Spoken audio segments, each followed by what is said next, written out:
Đêm khuya trên lầu ngồi 404 đã nói một câu khó hiểu trong nhóm. Bạn đã bao giờ nhìn thấy ai đó cao 3 mét chưa? Còn nói tiếng người nữa không? Tôi nói đùa là tốt như vậy. Vậy có thể mời hắn ta đến nhà tôi làm khách không? Tôi muốn xem. Nhưng đúng lúc này cửa nhà tôi đột nhiên bị gõ. Bang bang bang. Gõ to quá. Bên trong hộp cầm búa đập cửa. Tôi đã bị sốc, nhảy ra khỏi giường. Sau một hồi hoảng hốt, trong lòng không khỏi sáng lên. Theo lý thuyết thì lúc này không thể có ai đó tôi biết đến thăm. Cường độ gõ cửa cũng quá phóng đại, giống như có thù với tôi, định rớt tôi trong phòng. Không phải là kẻ mà 404 nói đâu. Rất nhanh tôi đã tự tin lắc đầu.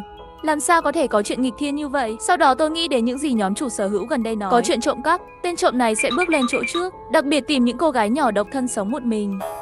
Đặt dấu hiệu trên cửa nhà của hộ gia đình mục tiêu. Chẳng lẽ bây giờ tên trộm có gan lớn hơn sao? Trực tiếp tìm thấy tôi nhảy ra khỏi giường, lấy điện thoại ra chuẩn bị gọi 110 báo ông Can, đồng thời muốn chạy vào bếp lấy một con dao để bảo vệ mình. Ngay khi tôi bước ra khỏi cửa phòng, nhìn thấy cảnh hại người, khi tiếng gõ vang lên trên cửa nhà tôi. Đây là cửa chống trộm làm bằng thép, có thể bị đánh ra dấu vết như vậy. Người ngoài kia dùng cái gì? Búa cứu hỏa hay búa kỹ thuật? Nhưng bất kể là cái nào, không thể chỉ là một tên trộm. Giờ tôi bắt đầu hoảng sợ, cửa chống trộm bị đập. Ngay cả tường cũng có mảng tường rơi xuống, dường như lúc nào cũng có nguy cơ bị xuyên thủng. Nhưng ngay lúc điện thoại 110 được kết nối, tiếng gõ cửa ngừng lại, bên ngoài im lặng như chớp. Mọi thứ vừa rồi giống như một giấc mơ. Trong điện thoại có một cô gái dịu dàng, xin chào, xin hỏi có thể giúp gì cho bạn? Cứu mạng. Vừa rồi có người đang đập cửa chống trộm của nhà tôi. Xin nữa thì đập vỡ cửa chống trộm. Vui lòng báo cáo địa chỉ chi tiết của bạn, chúng tôi sẽ gọi ông Can ngay. Tìm một chỗ trốn đi. Bảo vệ bản thân. Nhà tôi sống ở Góc Nhọn, thành phố Góc Nhọn, đường phố Góc Nhọn, tòa nhà số 5, 303. Tôi không dừng lại những gì đã nói với ông Can. Hãy để ông Can đảm bảo an toàn xung quanh, để xoa dịu nỗi sợ hãi của tôi. Sau khi tôi cúp điện thoại, đi đến cửa nhìn kỹ vết lồi trên cửa chống trộm. Sao nó lại giống dấu tay của động vật vậy? Từ cả xấu chợt hiện lên trong đầu tôi. Tôi đã đấu tranh một lúc, vẫn không kìm được sự tò mò nhìn lên mắt mèo. Điều kỳ lạ là bên ngoài không có bóng người, mà là xuất hiện một vũng nước lớn. Tình huống này là gì? Khi tôi vừa đi làm về, không nhìn thấy bãi nước này. Ngoài ra, hôm nay trời không mưa. Nước từ đâu ra? Ngay lúc này, tôi thấy cửa nhà hàng xóm mở. Trước cửa có dấu vết nước chảy vào. Tôi chợt nhớ ra một chuyện kinh khủng. Tối nay sao con hàng xóm không khóc? Hàng xóm của tôi là một cặp vợ chồng trẻ, con cái của họ rất thích khóc, chỉ cần có một chút gió thổi cò động thì sẽ khóc. Thêm vào đó, cách âm của các tầng ở đây cũng bình thường. Vì vậy, trẻ em khóc rất thường xuyên. Tôi cũng thường xuyên nghe cãi nhau. Cặp vợ chồng nhỏ cũng được coi là lịch sự. Mỗi lần tôi đến nhà khiếu nại, họ sẽ xin lỗi, nhưng chuyện của trẻ em luôn không thể giải quyết được. Nhưng mà tối nay tiếng gõ cửa lớn như vậy, tại sao đứa trẻ không có động tĩnh gì cả? Sẽ không có chuyện gì xảy ra chứ?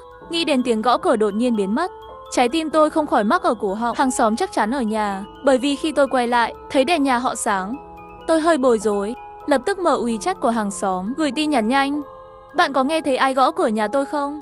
Gần như cùng lúc, tin nhắn của hàng xóm bật lên. Có, tôi vừa xem là tài sản ở tầng dưới.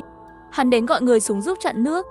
Lúc này tôi mới nhận thấy tin tức trong nhóm chủ sở hữu. Tài sản đã gửi một thông báo khẩn cấp trong nhóm chủ sở hữu. Quái vật cống thoát nước đã vượt qua dây cảnh báo rồi. Bây giờ khu phố bị ngập lụt, cần giúp đỡ để chặn nước. Xin mỗi hộ cử một người. Người nhận được tin nhắn xin vui lòng trả lời trong nhóm chủ sở hữu. Tôi kéo rèm cửa nhìn xuống. Bên dưới khu vực thực sự tất cả đều bị nước biển nhấn chìm. Khu phố của chúng tôi gần biển, tốc độ mực nước biển dâng những ngày này có gì đó bất thường, và gần đây thời tiết rất nắng, không có nhiều mưa.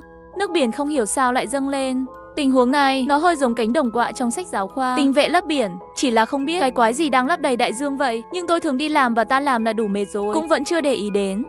Cho đến tối nay, nước biển hình như hoàn toàn phun trào, trực tiếp qua bờ biển, đi thẳng đến khu phố của chúng tôi. Và điều kỳ lạ hơn nữa là nước biển này và nước biển bình thường không giống nhau. Nước đen này kỳ lạ, nơi bị nhấn chìm giống như một lỗ đen. Cảm giác như mọi thứ trong quá khứ sẽ bị nuốt chửng. Hơn nữa nhìn chằm chằm lâu rồi, tôi luôn cảm thấy như có đôi mắt bên trong cũng đang nhìn tôi. Hóa ra chỉ là tài sản sao? Nhưng tại sao cửa lại in dấu như vậy? Hơn nữa còn là loại dấu tay kỳ lạ này. Điều này làm tôi thực sự không hiểu. Nhưng hiện tại có vẻ hình như có một chuyện còn quan trọng hơn dấu tay. Phải nhanh chóng chặn nước đổ vào khu vực. Hàng xóm bên kia đường cũng gửi tin nhắn thúc giục chúng ta cùng xuống đi. Cũng có nhau, tôi nhìn có chút bối rối, nhưng may mắn là mực nước không quá sâu. Các biện pháp khẩn cấp trong khu vực của chúng tôi khá là hoàn hảo.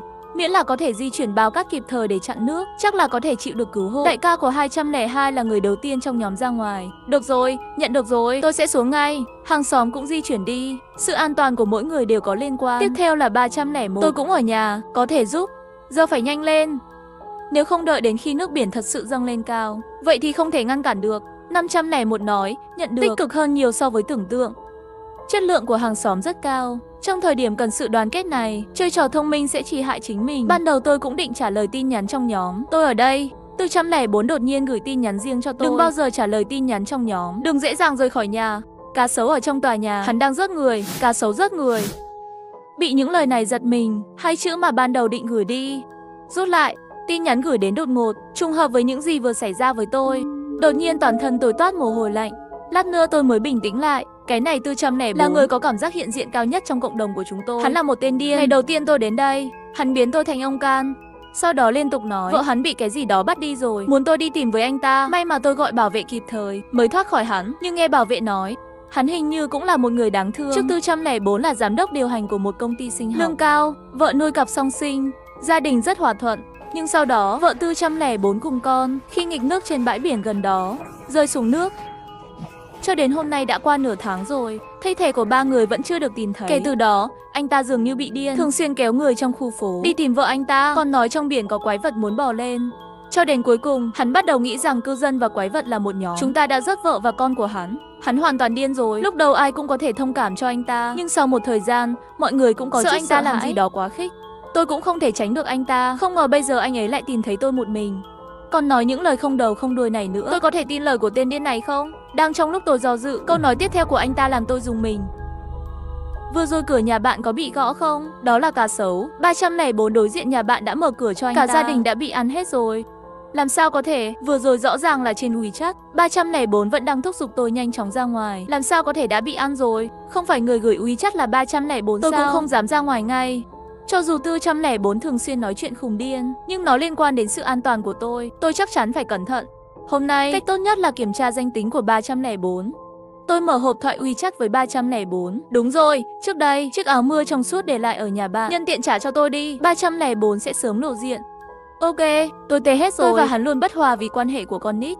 Làm sao có thể còn để lại một chiếc áo mưa ở nhà hắn? Rõ ràng, bây giờ người nói chuyện với tôi căn bản không phải là 304. Có thể nào là cá sấu trong miệng 404 không? Không chỉ 304 đang thúc giục tôi, 501 trong nhóm chủ sở hữu cũng còng tôi. 303, tại sao bạn không ra ngoài giúp đỡ? Một cô gái trẻ, tôi đã ngoài 50 tuổi cũng đi mà. Đúng vậy, lúc này còn chơi lười biếng. Tính cách của những cô gái nhỏ này thật là tệ. Tôi không thể quan tâm đến họ vào lúc này. 304 thấy tôi vẫn chưa trả lời anh ấy, như thể nhận ra điều gì đó, cũng không gửi tin nhắn nữa. Lúc này tôi nghe thấy tiếng mở cửa đối diện. Tôi vội vàng nhìn lên mắt mèo để xem. Một bóng đen từ bên trong đi ra. Hắn không đi xuống lầu, hắn đi thẳng về phía tôi. Khi đèn âm thanh ở hành lang được bật lên, lúc này tôi mới nhìn rõ bóng đen trông như thế nào. Tôi không dám tin dụi mắt. Nhưng dù bạn nhìn thế nào, bất cứ thứ gì tiến về phía tôi đều không giống một người. Hắn đi dọc theo mặt nước, có vẻ như nước này là do anh ta mang theo ngay từ đầu. Vậy người vừa gõ cửa nhà tôi cũng chính là anh ta. Khi thân hình hắn hoàn toàn xuất hiện ở hành lang, tôi mới nhìn rõ đây là quái vật gì. Chiếc móng nổi bật này và cái đuôi dài và khỏe mạnh. Đây có phải là cá sấu không? Và cũng là một con cá sấu biết đứng. Điều đáng sợ hơn là nếu 304 đã bị hắn rớt chớt rồi, vậy người vừa dùng WeChat gửi tin nhắn cho tôi là ai? Không phải là con quái vật trước mắt này chứ? Sao anh ta lại biến thành thế này? Rồi tôi thấy màn hình nhấp nháy trên tay anh ta. Hắn đang nói chuyện với điện thoại. Ngay sau đó tôi nhận được tin nhắn 304. Ra đi, quả nhiên là anh ta đang mạo danh 304 để dụ tôi ra ngoài. Sự phát triển của tình hình đã vượt quá phạm 6 nhận thức của tôi rồi. Nghiêm trọng hơn là mục tiêu của con quái vật này là tôi. Xem ra anh ta hẳn là biết không lừa được tôi, định trực tiếp phá cửa. Chỉ là vẻ hung dữ của hắn, tôi thực sự không biết cánh cửa này có thể ngăn anh ta bao lâu. Rồi. Ngay khi tôi ngây ngốc, con cá sấu bên ngoài ngã xuống đất. Xoay, đuôi của nó như một cây súng dài, đập về phía cửa nhà tôi, rung động mạnh. Trực tiếp đẩy tôi nằm dựa cửa phòng bay ra ngoài. Nhìn những vết lồi dễ thấy trên cửa, tôi rơi vào tuyệt vọng sâu sắc. Ngay lúc này, tôi thấy một sợi dây rơi từ cửa sổ, ném xuống cùng với dây thừng. Ngoài ra còn có một cái đèn pin ánh sáng. Bật đèn pin lên đi. Nhắm vào cửa, một âm thanh dồn dập phát ra từ cửa sổ. Tôi không dám do dự, chỉ có thể làm. Mau lên đây, đừng để hắn nhìn thấy. Tôi nhìn lên sợi dây. Đó là 403 sống trên lầu nhà tôi. Hắn là một tên mọt sách. Mặc dù tôi đã sống ở đây quá lâu, số lần gặp anh ta cũng không quá 3 lần. Không ngờ cuối cùng lại là anh ta đến cứu tôi. Nhưng làm sao anh ta biết tôi đang gặp nguy hiểm? Nhưng tôi không có thời gian để nghĩ về nó. Cuộc tấn công của cá sấu ngoài cửa lại đến. Nhiều lần tấn công thất bại, hình như đã khiến anh ta tức giận. Hắn đánh mạnh. Ngay cả mặt tường xung quanh cửa chống trộm cũng xuất hiện vết nứt. Tôi liều mạng kéo lưới chống trộm ra, nắm lấy